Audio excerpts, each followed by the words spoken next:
নমস্কার। পশু বলি কি আমি মান্যতা দিই নাকি দিই না, যে ব্যাপারটা নিয়ে আপনারা প্রায়শই প্রশ্ন করে থাকেন। অবশ্যই আমি পশু বলিকে মান্যতা দিই। আমি পশু বলিকে মান্যতা কেন দেব না? যেখানে ঋগ্বেদ পর্যন্ত পশু বলিকে স্বীকৃতি দিয়েছে, সেখানে আমার মানা বা অমান্য দিয়ে কিচ্ছু যায় আসে না। আর আমি এমন কোনো মহাজন নই, এমন কোনো বিদ্বান ব্যক্তি নেই যে আমি অমান্য করলে সেটা আর গ্রহণযোগ্য হবে না এবং আমি সেটাকে মান্য করলে সেটা গ্রহণযোগ্য হয়ে যাবে। আমার মানা বা অমানা দিয়ে কিচ্ছু যায় আসবে না, কারণ আমাদের সমস্ত সিদ্ধান্ত আমরা শাস্ত্র থেকে গ্রহণ করব। যেদিকে আমাদের শাস্ত্রীয় পশু বলিকে স্বীকৃতি দেয়, সেখানে আমরা পশু বলিকে অমান্য করতে পারি না। এবার আমাদের যে পূর্বতন আচার্য আছেন, আচার্যরা কি পশু বলিকে কি মান্যতা দিয়েছে? অবশ্যই মান্যতা দিয়েছে।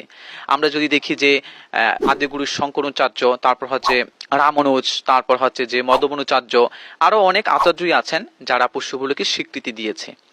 তো পশু বলি অবশ্যই আমাদের শাস্ত্রীয় সিদ্ধান্ত এবং পশু বলিকে আমরা অবশ্যই গ্রহণ করব।